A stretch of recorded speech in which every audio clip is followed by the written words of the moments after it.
A teenage boffin who was addicted to hacking into other people's computers was cleared today of misusing his technological talents.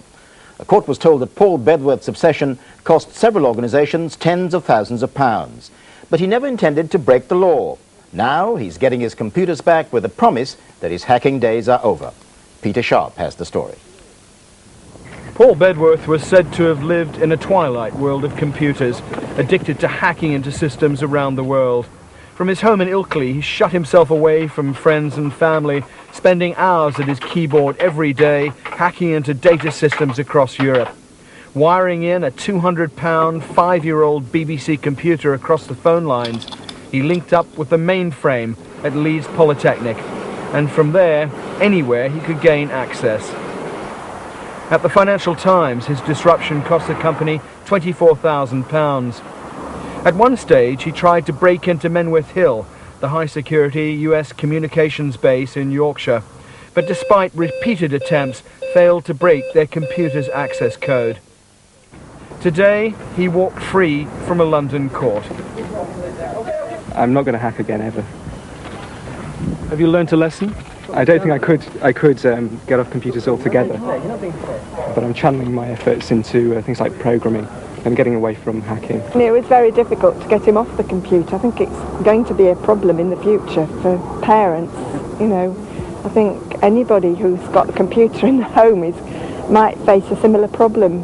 Outside the court, the police were so convinced they would obtain a conviction, they displayed his computer before the jury had even returned its verdict. I've never seen a case with so much overwhelming evidence, and yet the result was an acquittal.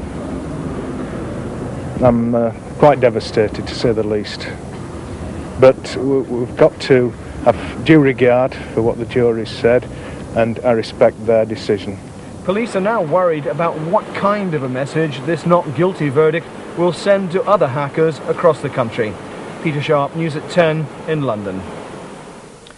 Many doctors are failing to diagnose asthma in children early enough or are prescribing the wrong drugs, according to a report out tomorrow. Asthma is now the only serious childhood disease which is actually on the increase.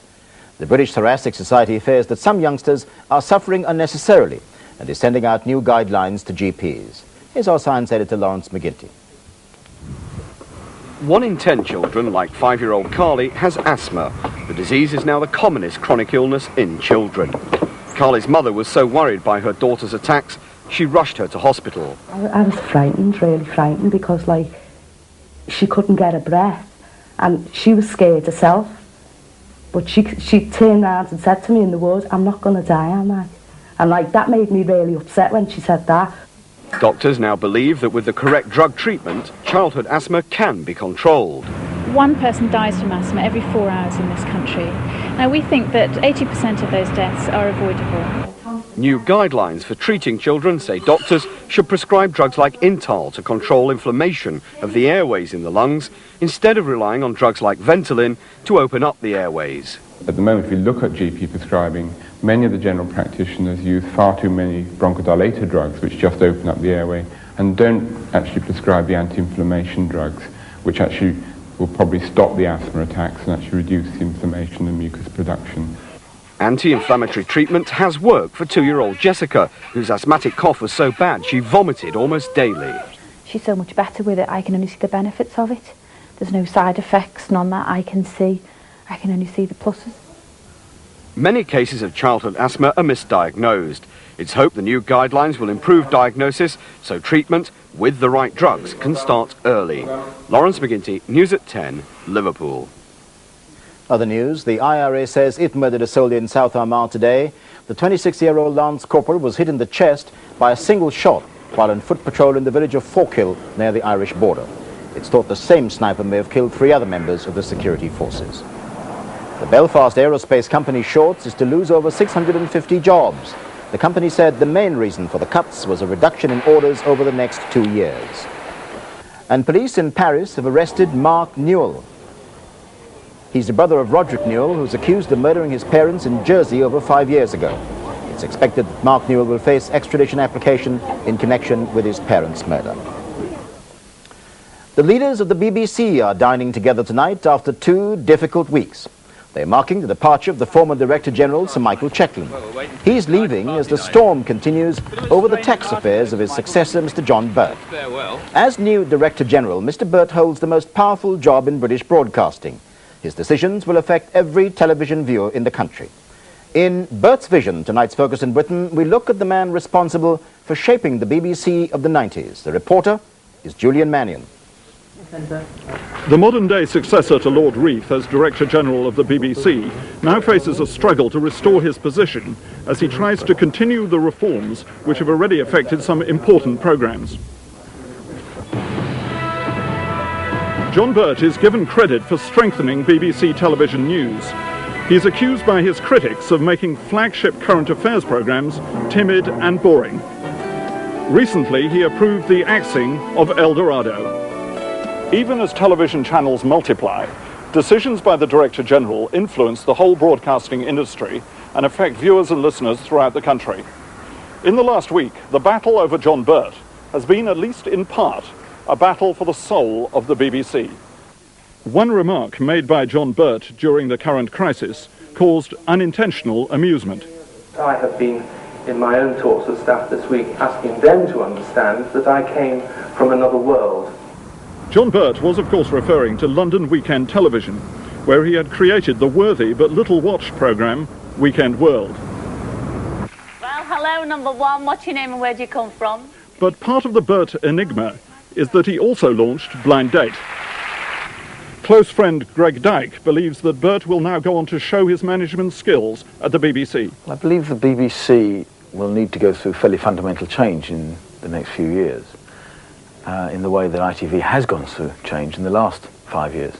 And I think, given that John Birt is probably the best person to make sure that change happens.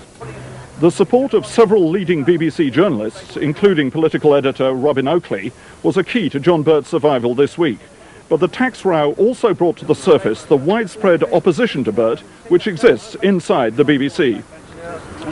The best analogy that comes to mind at the moment, in terms of looking at the BBC, is London Zoo, where it had a management which was held in complete contempt by the people who make the zoo work, namely the keepers.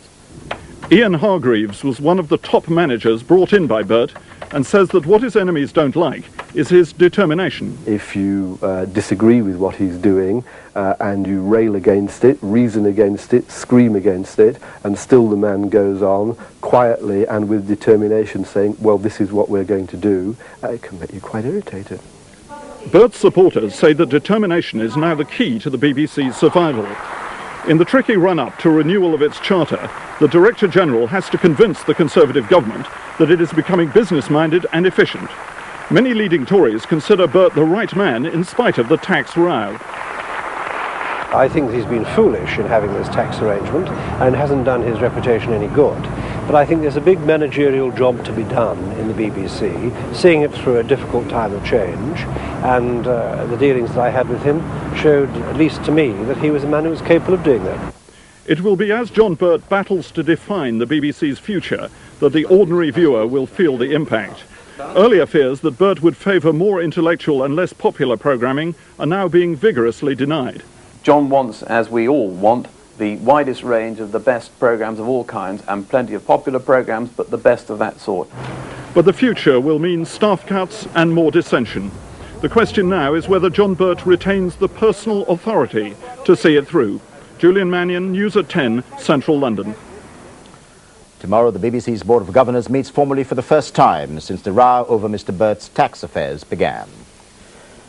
Soccer and highlights of the European Cup match between Rangers and Bruges can be seen on ITV later tonight. In England, Norwich returned to the top of the FA Premier League with a 3-0 win at relegation-threatened Nottingham Forest. In the FA Cup, Sheffield Wednesday secured a semi-final clash with Sheffield United. Wednesday won tonight's replay against Derby by 1-0. Paul Warhurst scoring the only goal after 23 minutes. And finally, the moment every model dreads, a tumble on the catwalk. What's more, it happened to the supermodel Naomi Campbell. Naomi was wearing 8-inch-high platform-soled shoes at Vivienne Westwood's Paris show when she tripped and collapsed in a heap. The model's embarrassment was immediately snapped for all the fashion world to see. But she just laughed it off before clambering back on her platforms and carrying on. the uncertain world of high fashion. We certainly hope to be carrying on here tomorrow night. That's news at 10 from all of us here. Good night.